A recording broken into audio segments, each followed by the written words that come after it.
God, the Marco interviews. Dude, those were good fucking times. I was thinking about this the other night when I was trying to fall asleep because I'm at kind of a weird point. Like 2019 is winding down, right? We finished Betway Midas Mode 2. Still calling it Betway Midas Mode 2. And now we're like kind of figuring out what the fuck the next game plan is. And this like took a lot out of us, and parts of it didn't feel very sustainable. We need to figure out what our when and where and what our next tournament is. I don't know what my 2020 looks like. You know, I felt like at the beginning of really end of 2018, beginning of 2019, old Zyori is probably not going to cast that much. And I've gotten way more gigs than I thought I would. I was looking back at my old website, and like I keep a list of every event that I've been to. I'm just like, damn, dude, PGL really hooked me up. I got to do 3 events in a row. And before that, I kind of thought my casting career was done. So I got an extra year out of this whole ordeal that I kind of didn't think was going to exist. And that's pretty cool. And this, 2019 has been slower as expected. And again, there's an opportunity cost, right? I can't be casting full time or on the casting grind and also be doing the back end stuff required to sell sponsors and manage all the shit that goes into Midas mode. Slacks had that same opportunity cost. He could have streamed and done all this other stuff. And there's a point where you literally can't. Like, you cannot do it all. And you just have to decide, where are my priorities? Am I committed to making this tournament happen, or am I committed to, grinding money on the side? So that's part of what makes it all so difficult, and why Moonduck is awesome in a lot of ways, because we can all do whatever we want, and tough in other ways because we can't just, drop everything and make whatever our tournament is our main focus for all 10 of the people that are involved in it or key players. So, what does that mean for Big Z in 2020? This year was supposed to be ramping up towards the year of Zyori, and maybe 2020 will indeed be the year of Zyori after all. It was really rough spending the last 18 months grinding at this book, and people being like, "Where are you, man?" Even at the beginning of that last game we just started, people saying shit like, "Hey, man, I've been sad to see you fall off. I really miss your casting," and it's just like, "Urgh! I was here the whole time, dog. I was still doing shit. I just had to spend a lot more hours writing and doing stuff off stream." But streaming myself writing would not have been a very productive ordeal, or maybe it would have been. Who the fuck knows? Didn't feel like it though. So now that it's done, it's like, okay, what's the next step? What's the reinvention? All right, I'll be a guest on some podcasts, but what's the next gig that we're casting? And now that Trent and Cap are a duo, it's like, okay, well, I don't blame Trent there, and Cap will definitely get him access to ESLs and a various selection of other tournaments that'll be a shoo-in for. And it doesn't mean that Trent and I can't cast. It just means he's going to be doing stuff with Cap kind of as a priority to some degree.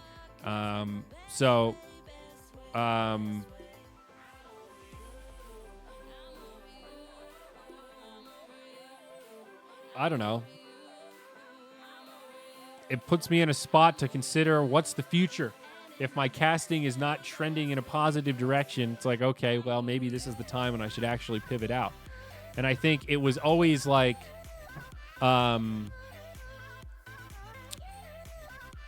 the way to say it? It was always kind of the plan, right? I always felt like casting was just a means to an end. Like, I talk about it in the book, where I never really saw casting as just like, oh my God, I'm watching esports, I want to be a caster. It was, I tried to participate in some tournaments. The tournaments were really shitty. How can I run high quality tournaments to improve this ecosystem? I was always more interested in the logistical management kind of business side of it. And I say, if I was really crafty here, I could probably turn to it. I think it's at the very beginning. It's going to be in the first fucking 10 pages here.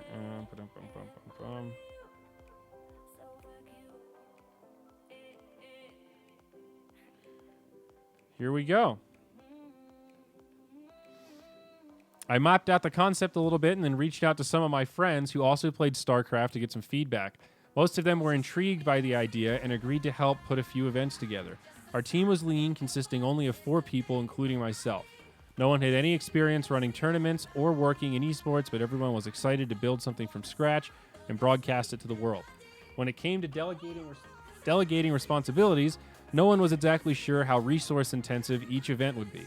We figured the biggest difficulty of running an open online tournament would be processing the match results and handling any kind of rule violations.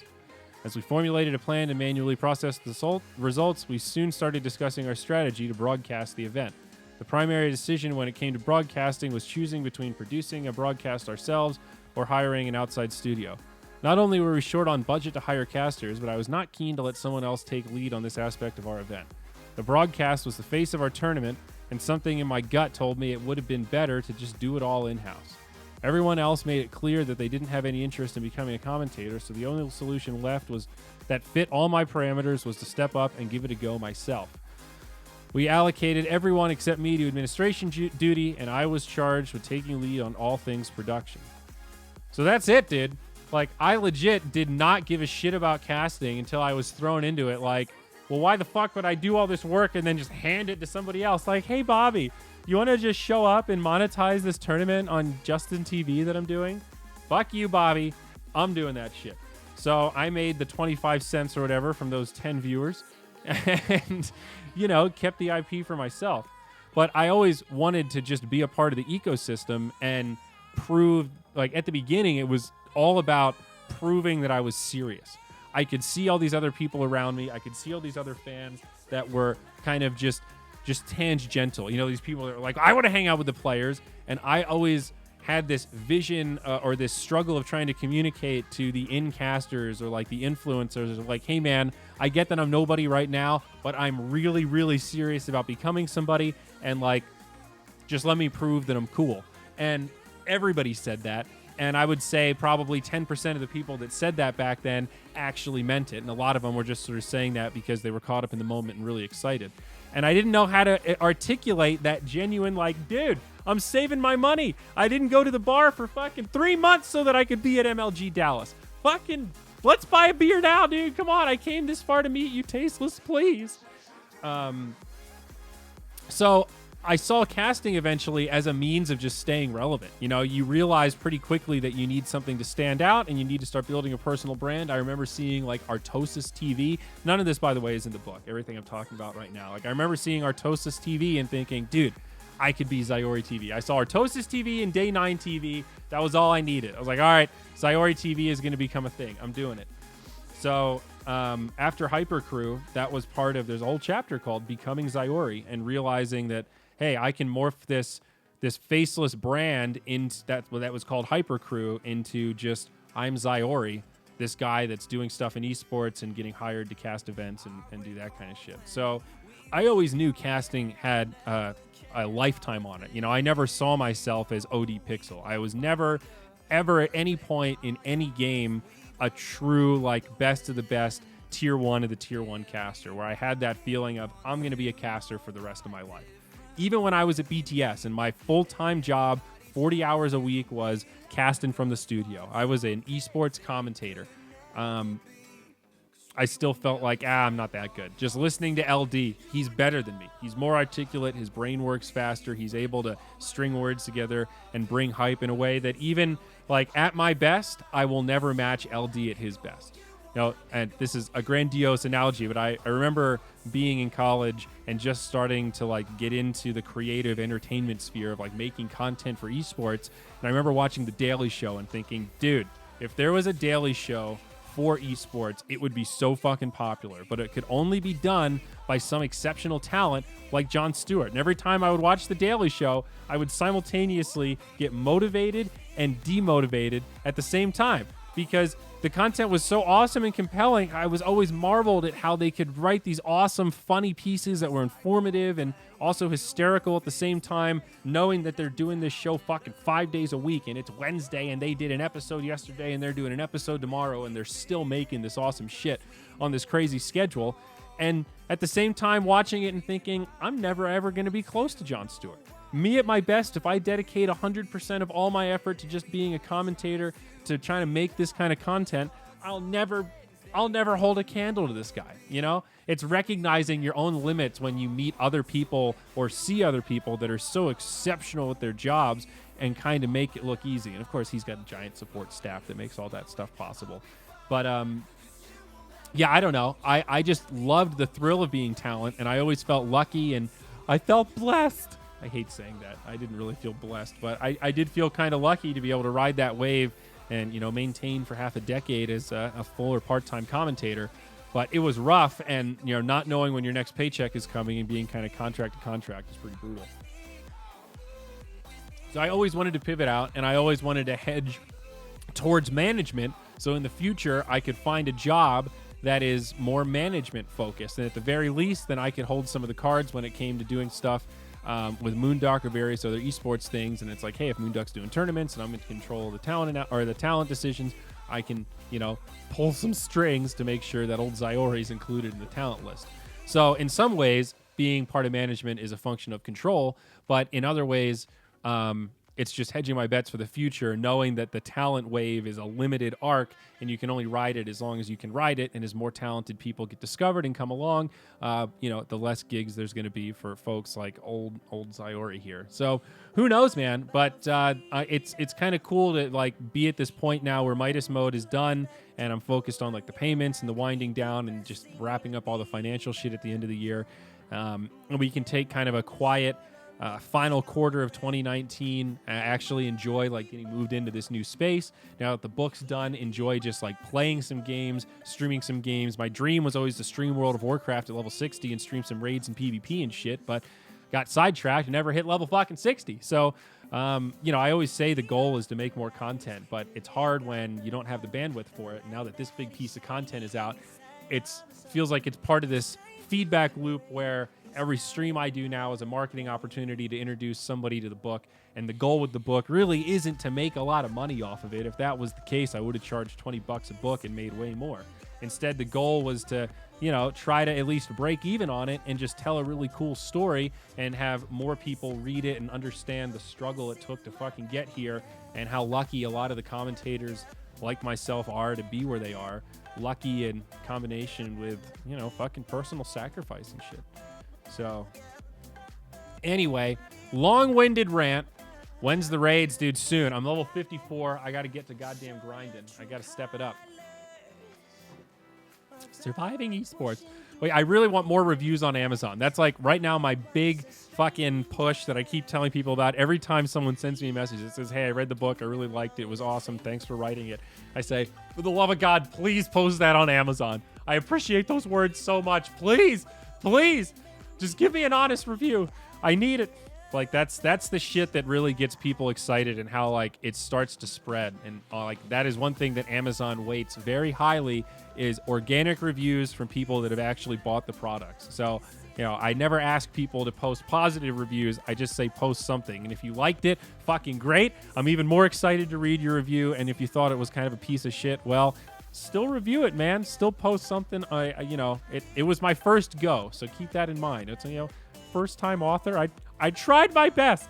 I've tried my best. I've never wanted people to like something more. That was one of the weirdest things about writing it. I remember sending like the first half like draft to my editor and just being like, God, I hope she likes it. I really hope she doesn't send back, you have nothing here, dude. This is a pile of shit. Especially the second half, because that's when it really pops off and it gets way more intense in terms of disagreements and like trying to figure out how to navigate BTS and really admiring LD as my mentor, but at the same time kind of butting heads with him because he's a leader and I'm kind of a natural leader. And, you know, when we worked well together, it was great. But when we disagreed, it was, you know, two fucking woodpeckers just pecking the shit out of each other, trying to figure out who's going to be the bigger woodpecker. And, you know, it wasn't always easy. So writing that second half, I was just really self-conscious about it. When I handed it over to her for the first time, I just remember having this feeling of like, just don't tell me it's shit. You know, I know we're going to have to edit it. I know we're going to rip a lot of it out. It's going to be totally torn apart. But like, at least tell me that there is a nugget here that makes for an interesting story. Because, you know, everybody thinks their own shit is more interesting than it is. I looked at some other memoirs, and a lot of the feedback I saw in a lot of them is like, you know, there's a lot of people out there that have done a lot of really cool shit. So if you're going to write a unique story, you really have to have some unique experiences that make it stand out and make it a story worth telling. And, you know, Sniff Sniff kind of checks all those boxes. The BTS one maybe doesn't 100%, but in the context of our industry, that was a pretty cool job. You know, getting hired at BTS in 2014, 2015, that was some cutting edge shit, man. That was really cool. starting the first summit, that was some cutting edge shit for Dota. You know, I wrote about the first Dota tournament that had third-party crowdfunding outside of a TI. You know, MLG Columbus 2013. That was a defining moment for Dota and my career and some of the other casters. Like, it's like a Back to the Future type thing. You look at this one spot in time and you go back and you say, hey, what is it about this time in history? You know, I shouldn't play music on these things. I always put it on YouTube and then I get dinged for fucking copyright status like a bozo. Fucking shouldn't play music. My bad, guys. But so we're committed now. But you look back at these one events or these singleton events and you're just like, holy shit, man, that thing was so defining. You know, if that tournament had been a disaster or if some of the stars didn't align, it could have been really bad as a proof of concept for third-party crowdfunding, but instead it went the other way, where you had this insane storyline with speed gaming, and you had this awesome analyst couch that gave spotlight to all of these guest kind of celebrity personality types. And you had all of these commentators coming together for the first time meeting each other. You know, first time I met Purge, first time I got to meet LD and Gods in person. That was the experience where I cemented it with LD, and we exchanged notes about, you know, our esports dreams and, you know, where I had been and where I wanted to go and all this kind of stuff. And it was right after that when VTS offered me that first opportunity to cast a Star Ladder remotely.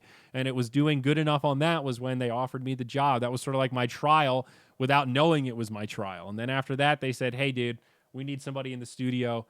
How about you come out after New Year's? And I said, boy, golly. So again, all those things are like, is that unique? I guess so. And so far people have said kind of yes, but I think that the main feedback I've heard is at the beginning is a little bit slow, and I wrote it kind of in chunks for different readers, and I wanted to make sure it resonated with parents. You know, like this is the kind of book that your mom could pick up and read and understand and follow the kind of journey. Like, I don't know if any of you have ever seen the Day 9 daily, I think it's the number 100, when he does the special one where he goes back and talks about just like his whole fucking trajectory as a pro player and all the emotion, and he starts tearing up about, you know, these memories of playing against his brother and all this kind of shit. And it's a story told in a way, even if you don't understand anything about StarCraft, you could show it to your parents and they could appreciate the emotional struggle and the journey that he went through. And I read a couple of other books, like the Anthony Kiedis book, Star Tissue.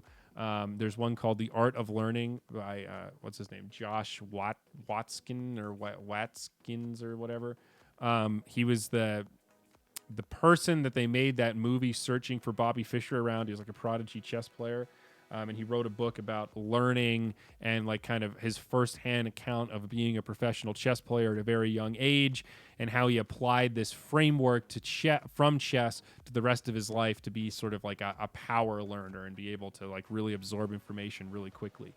Really fascinating stuff. So all of those were kind of motivators for that sort of lens of storytelling where I'm taking my own anecdotes but not just making it a like, hey, this is what happened. Here's a historical documentation, the time and dates. You know, there are some times and dates in there, but it's more just for context of, hey, this is what was happening at the time. This is some shit we did. This is the broader takeaway and lesson and why this whole thing is worth reading about, you know?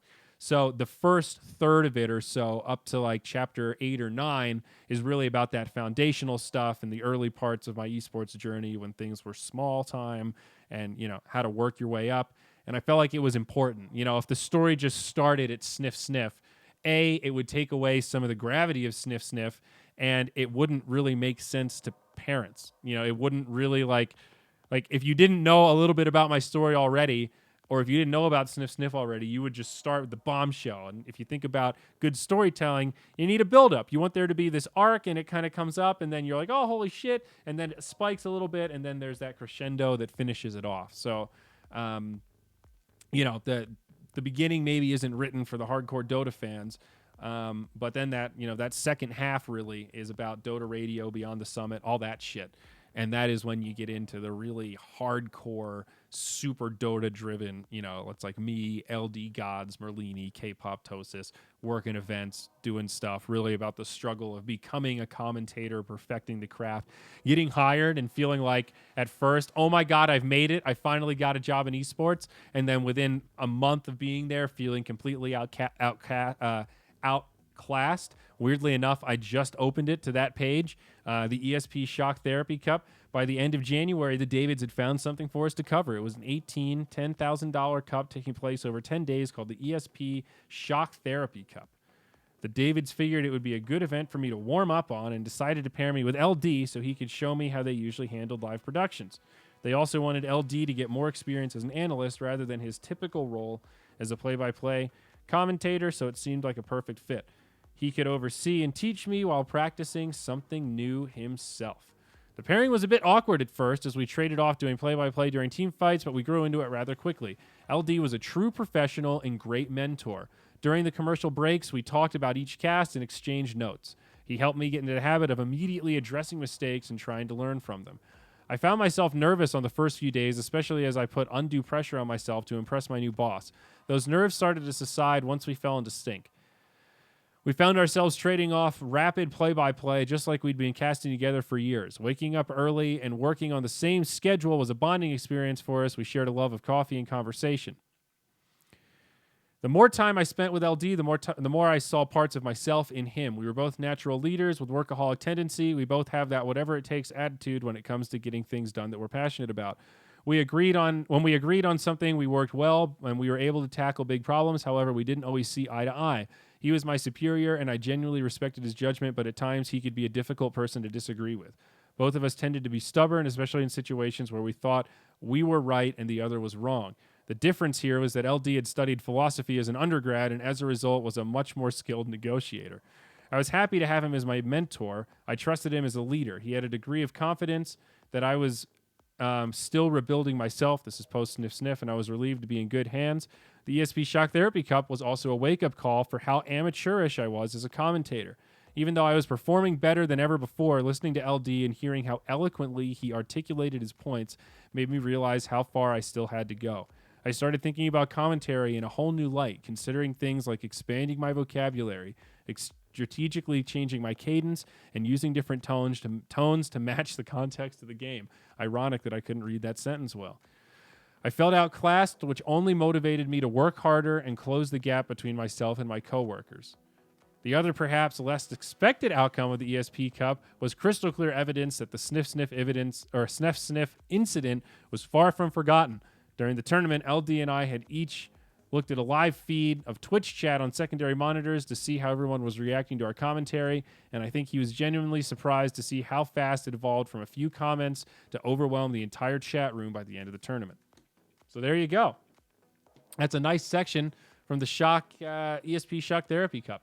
So, dude, part of me just wants to do a reading of the book live on Twitch. And it's like this weird middle ground where I really can't decide what's a better min-max. It's just like the Sniff Sniff thing where I remember feeling like right after it happened, okay, there's two avenues here. You either go the professional route, which is just try to play it safe for now, DMCA some shit, just take cover, sort of apologize, and try to stay out of fire until you can recover from this and maintain some professional action for your future career. The other is, fuck it, the boat is burning, let's fucking drive this thing off a cliff. And what I could have done right after Sniff Sniff happened was just turned on my Twitch stream, or my Justin TV stream at the time, I guess it was, and just stream myself shirtless and just sniff my fingers and ham it up and be like, sniff, sniff, everybody, hashtag Sniff Army, and just double down, quadruple down on the whole thing and just become the Sniff Army guy, you know, and just stream just like this, webcam, Twitch chat on top, and just use that to skyrocket my streaming career. You know, that first day, probably get 1,000 viewers or whatever as people were just baffled by it. And then just keep it up. Just literally stream every day after that and ride that momentum into a successful streaming career. I had that thought. I seriously, genuinely considered it. And I don't really think it would have been worth it. But a lot of me thinks back to, like, again, you know, like the Back to Future thing, these focal points. Like, okay, this is a split. This is a tree. You know, I can double down on this or I can try to hide from it. And I didn't double down. I made $10 in ad revenue just from people coming to my channel to type in the chat to be like, sniff, sniff, you fucking faggot. Oh, $10 just from people doing that. Didn't turn my channel on once, didn't tweet, didn't do anything. Do you know how many followers I could have gotten that day just by owning it immediately, straight up nip it in the bud? That could have been wild shit, you know? But I didn't. I forget how I got onto that tangent. Why did I start talking about that nexus point of choosing to sniff it? You know, I was embarrassed at that point. Now if it happened, I would probably do that because it's like, well, I've already got some credentials. I've already got some accolades. You can't take away the fact that I've cast a TI. You know, you can't take away the super major main stage coverage I did in front of 100,000 viewers. That was top tier. You know, I have some stripes as a caster now. Then, I didn't. I was transitioning into Dota 2, dude. My accolades were I had cast DreamHack Summer with Breaky. One of the shittiest LAN experiences I've ever had. It wasn't that bad. Like, at the time, it was pretty good given the context of esports, but it was shitty. It was awful. Like, it wasn't a well-run event. It wasn't good casting. Breaky and I were not a good casting combo. I got paid $500 a month. My per diem for that event was like $1,000. I think I got paid $200 a day to work that event or something, you know? So there's these springboard moments that you can kind of look back at. And I don't know. It's interesting to kind of analyze in retrospect what you could have done. You know, where things could have been if I just went 10 out of 10 crazy to begin with. Dude, ST, I'll never forget this quote. This was one, I don't have it written down. I had it just from memory. Quote, due to negative press surrounding broadcast talent Zyori, we are requesting that you terminate any existing contracts with him. Thanks. I always loved the thanks at the end. That was a message from S2 HQ to the boss, or at least my boss at Garena, the head of Southeast Asian Heroes of New Earth. Because at the time, I had been casting with Honcast, and then I switched and started casting with Garena. And after Sniff Sniff, Garena was my one contract, making $500 a month, cast in a tournament every other weekend, overnight from my home studio at my parents' house. And they cut it off, dude. So at the time, I still had this crazy thirst to prove myself. I looked at Breaky and was like, I want to be the professional caster guy. I want to be that dude that people idolize. It's wild, man. So yeah, I think for a lot of the hardcore Zyori fans, the story really starts with a lot of the Sniff Sniff stuff. You know, it really kind of starts around page 100. I guess 95 is chapter 10, Sniff Sniff. God, the It's Gosu days. Really takes me back. Oh yeah, so I guess I remember what it was all for now. So again, you know, the pivot point, what is it? You know, for old Zyori, what is it in 2020? How do we get this book to go nectar? How do I get more people to read it? And the audiobook thing is one of them, where part of me wants to just do a traditional audiobook with me and Slacks and charge for them like normal. And I know people are excited for it. I know people will buy them and it'll be cool.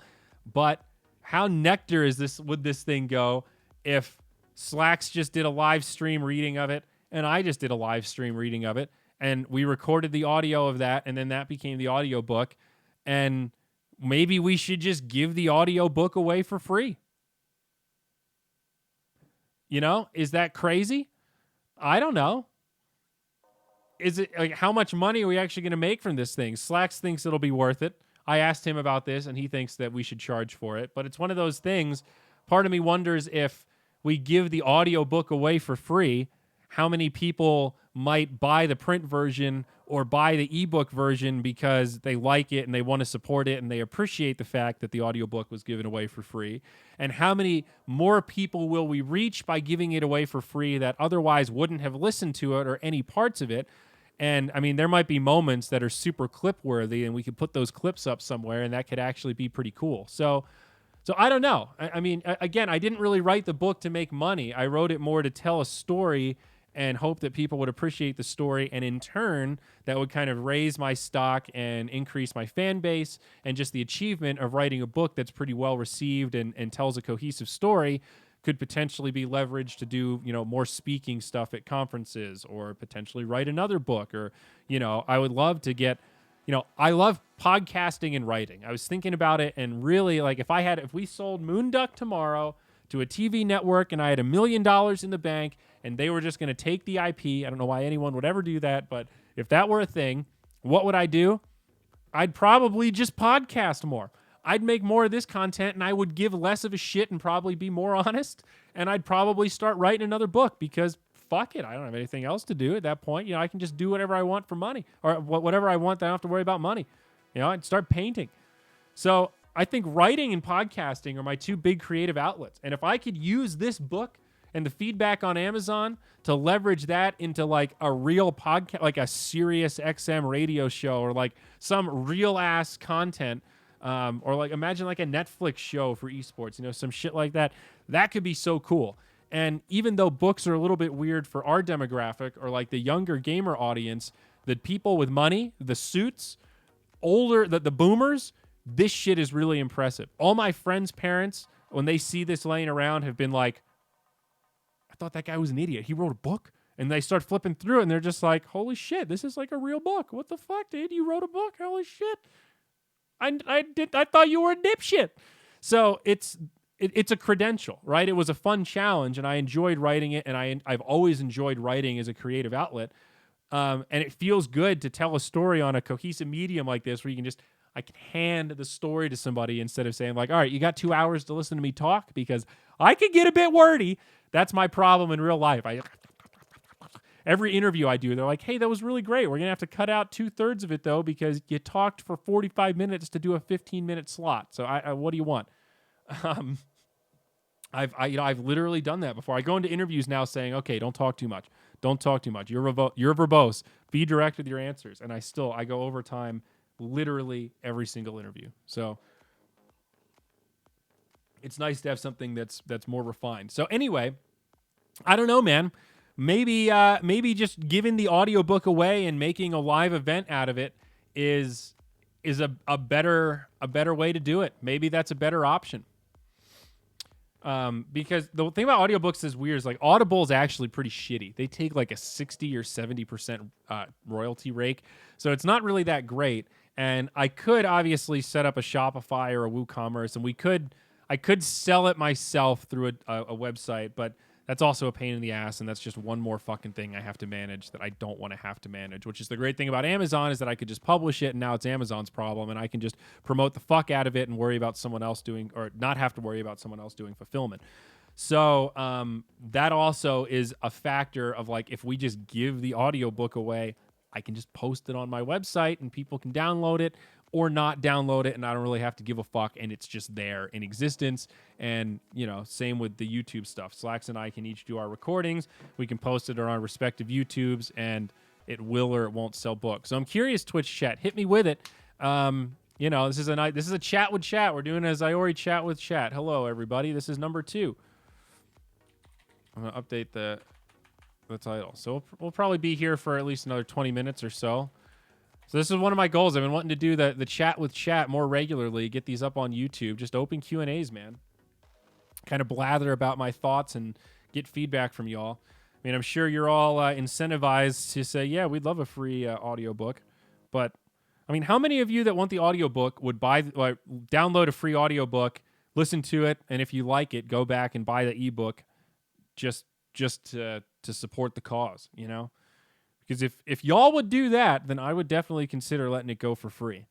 So I do think there are a lot of people out there that would really actually enjoy the content. And it's weird. I think I said this on the last podcast with Trent, but I hate to be that guy that's always hawking the book. But I've been seeing it more and more, like on Reddit or on Twitter or in these other situations of just like, there's a section in here that would be perfect for you. And they're just like, how am I supposed to make it when I can't do this? This tournament didn't give me this, and I don't know what I'm supposed to do. And it's just like this chapter 14, it's perfect. It talks about exactly like, look, go to page 193. It's literally section titled "Single Point of Failure." There's a whole section on the single point of failure, and that's a problem a lot of startups face. A lot of companies have issues with that. A lot of events have issues with that, right? Um, there's little bits in here that are pretty useful. Like somebody actually shout out to Lauren, what's the Barcraft guy. He was writing this guide about how to run a good Barcraft, and he used an excerpt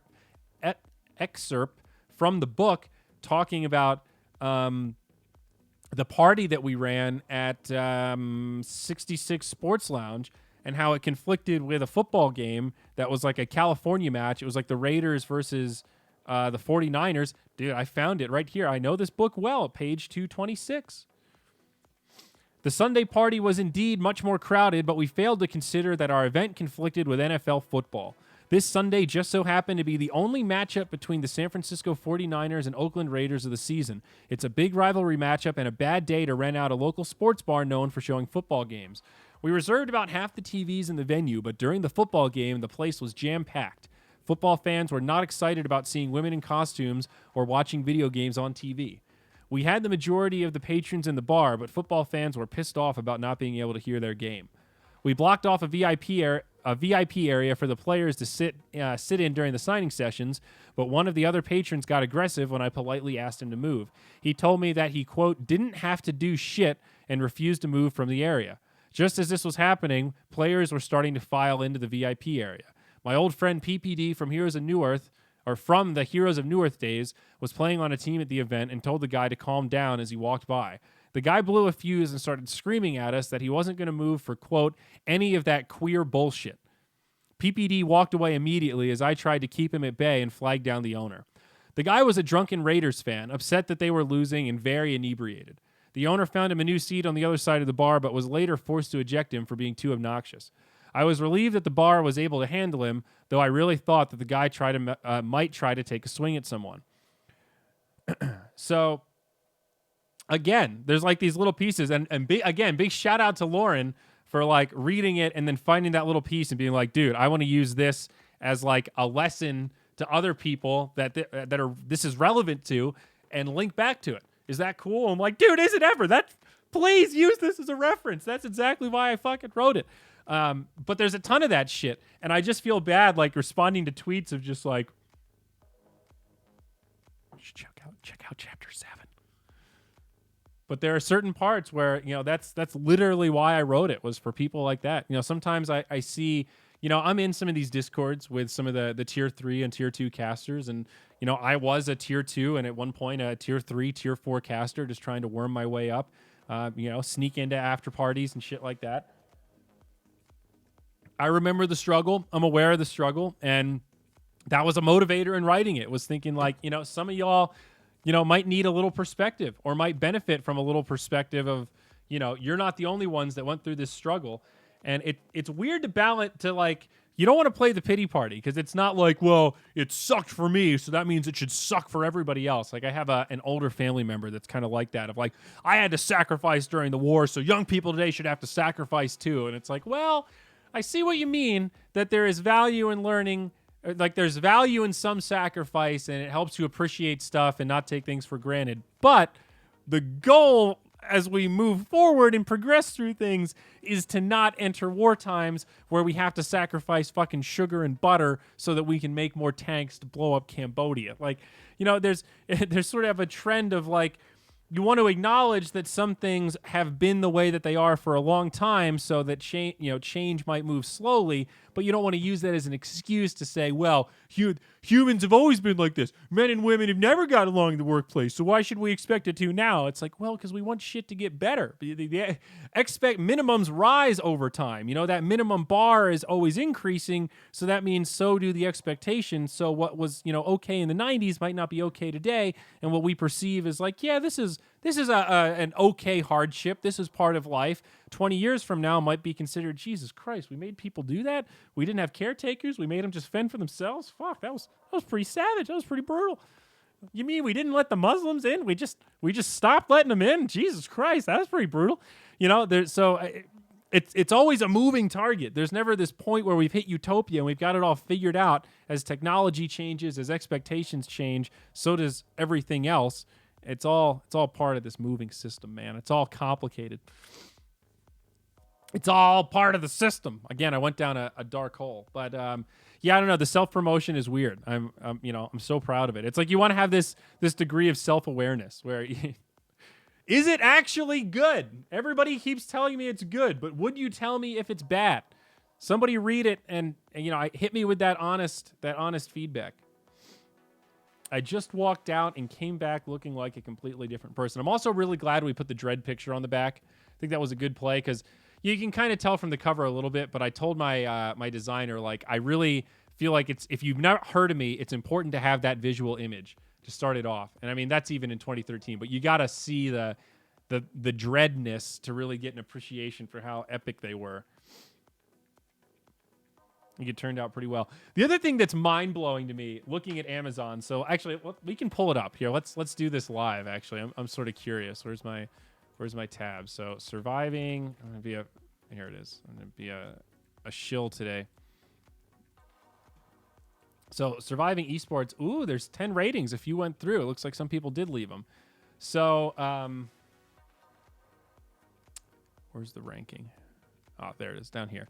So right now we're ranked about 500,000 out of all books on Amazon. That's pretty good. I think highest we got was like 20K or something, that's like day one launch when everybody's buying it. So 500K is pretty good. I think there's something like 9 million books on the Amazon rankings like this, something like that, 9 million. So I've sold less than 200. Let me put it that way. We're in the low three figures, and we're still, 6-figure ranked right here. What blows my mind to think about is like, okay, so a 4 million ranked book is middle of the bell curve. That's probably one that didn't sell that much, and then it's still, it's still on there, so it's just slowly decreasing in the ranks. What's like the bottom 2 million books like on Amazon? Because it's self-publishing. The KDP is set up that basically anybody can make a manuscript, and as long as it fits the sizing parameters and all the printing shit, they'll let you print whatever horse shit you want. There is a little bit of a spell checker that tries to help you that says like, are you sure you want these words in this order? But you can click through it and say, yes, I'm sure.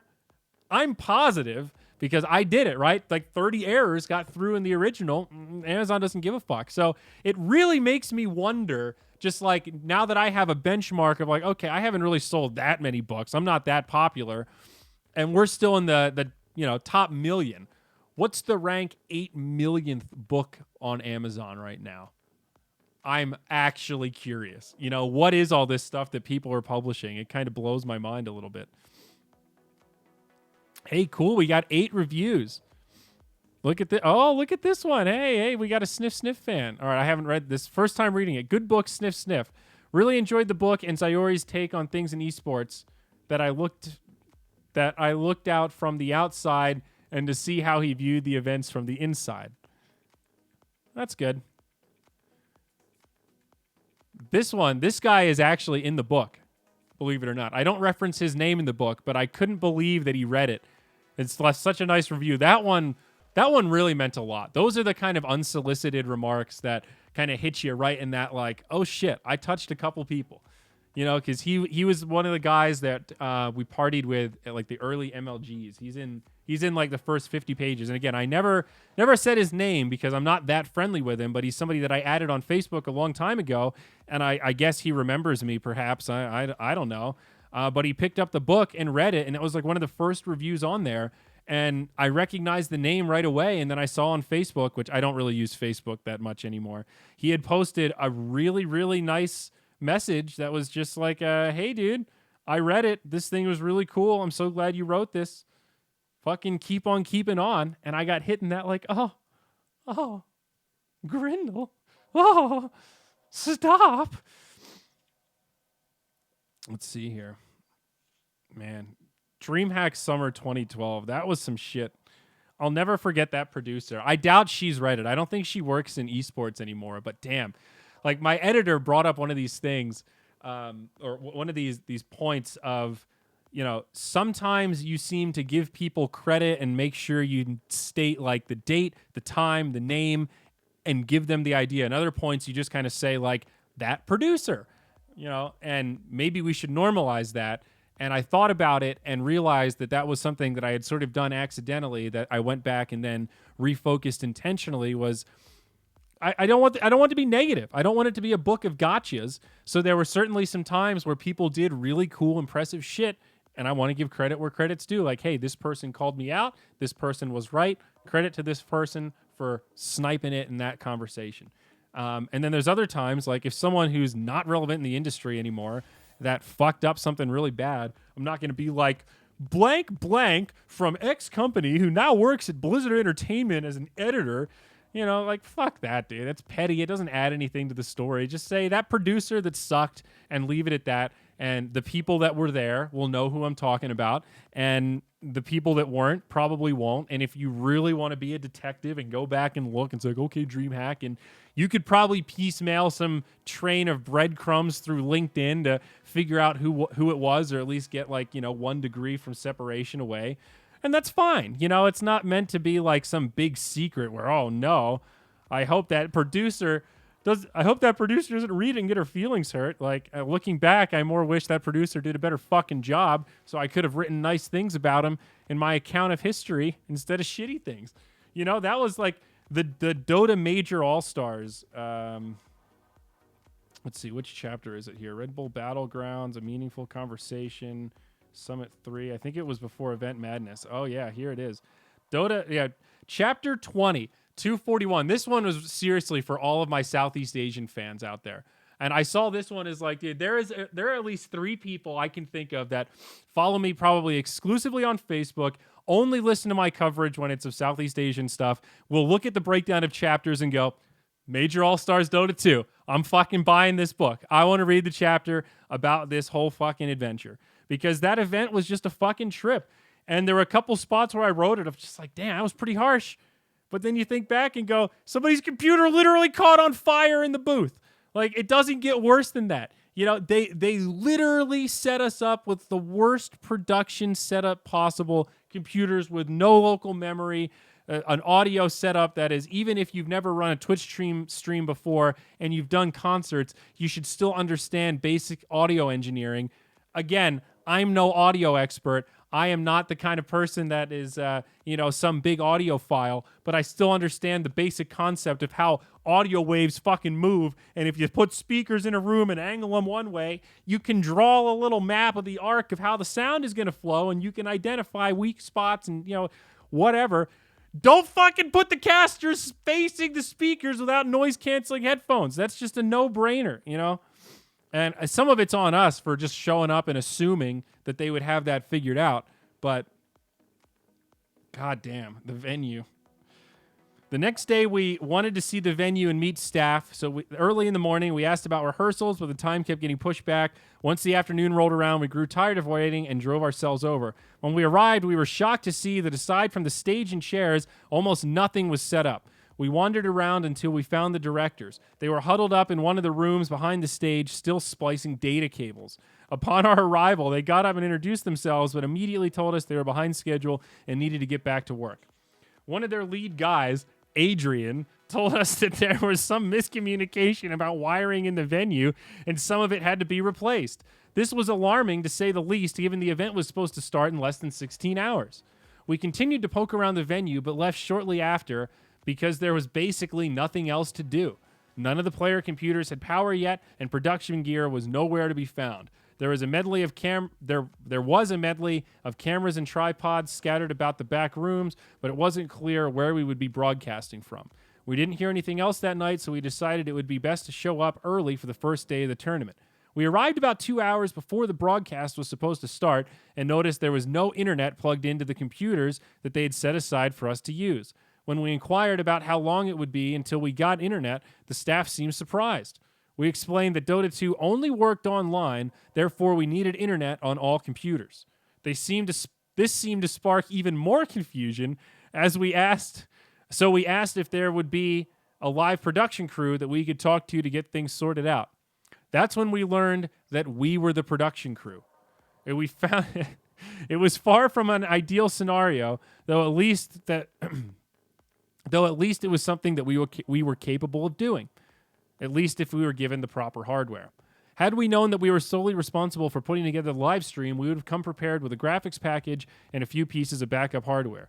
We had a lot of extra gear collecting dust at the studio that would have really come in handy. Once we finally got internet to the computers, we inquired about which one was powerful enough to encode video in high quality for our broadcast. Their senior producer seemed stunned that we were planning on uploading a live feed directly to Twitch. To this day, I still don't understand how this could have been a source of confusion. The event was literally sponsored by Twitch, complete with logos hanging above the stage. It was so obvious to us that the global audience was expecting to be able to watch the event online, but the event staff seemed satisfied with just providing a local viewing experience. Surely most of their sponsors were also expecting branding on a live stream, especially Twitch, who would have wanted a live stream just in general. But this was the point that we started to worry. This was the point at which we started to worry. Luckily, the internet was stable enough to maintain a live broadcast. However, the computers were barely able to encode in high quality. To top it off, the computer that we were using for production only had a single monitor, making it difficult to control the broadcast settings and commentate live matches at the same time. After 30 minutes of tinkering around, I was able to produce a working stream with some basic overlays I found on Google. The setup wasn't pretty, but at least we had a way to get the content to our audience on Twitch. A few minutes before we planned to go live and start the show, someone plugged another computer into our power circuit, which blew a fuse.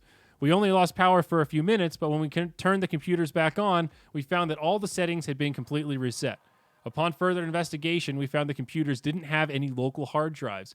Instead, they were using a network boot system that loaded a new version of Windows every time they were powered on. Nothing was saved in local storage. Sadly, this meant all of the overlays and broadcast settings I had just spent an hour configuring were gone. I had to start from scratch, and worse yet, I had no way of preventing this again if we couldn't maintain power. I hurried to repeat the exact same tasks I had completed less than an hour ago and reconfigured the broadcasting software in record time. As expected, there were delays getting the first match going, so we actually had plenty of time to get everything set up after all. After the broadcast started, we realized that the production setup was much worse than originally thought. As commentators, our voices were being broadcast both online and through a PA system in the venue. The speakers were hanging above the stage and positioned towards the audience. For some reason, we were positioned behind the audience on the floor, facing the speakers. With no headphones or any other kind of soundproofing equipment, we could hear our own voices from the speakers louder than we could hear ourselves. The audio from the speakers was just slightly delayed, barely enough to create a problem called delayed auditory feedback. That's what happens when something causes a delay between your own speech and auditory perception. It's difficult to explain, but easy to understand if you experience the phenomenon. It becomes exceptionally difficult to speak eloquently. After a while, you almost get used to it, but only by making a conscious effort to block out the sound of your own voice and trusting yourself to say the correct words. Not only is it draining on your mental capacity, but also hard to execute. We sounded robotic while trying to adapt to such a strange broadcasting environment. Another issue we faced was not having a unified source of in-game camera control. Usually there's a dedicated observer who moves the camera around in-game to catch all the action. At most events, there's one feed from that observer that goes out to both the live stream and the projector in the venue. This event, of course, had no unified source.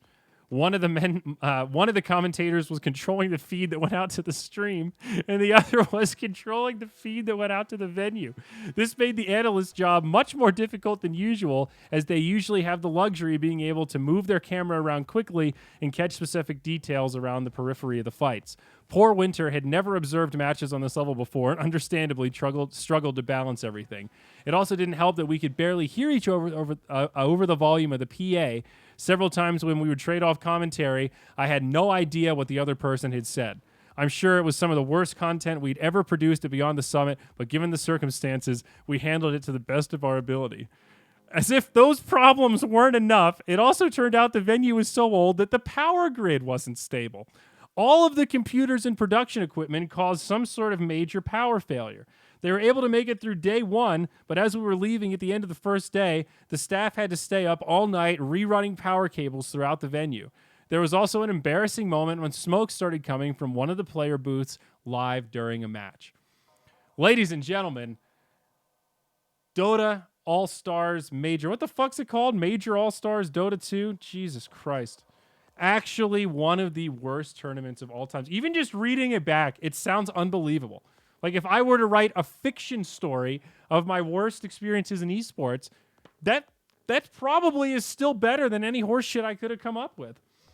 Yeah, well, we didn't really think about the power drain on the building and the grid. It can't handle all the computers.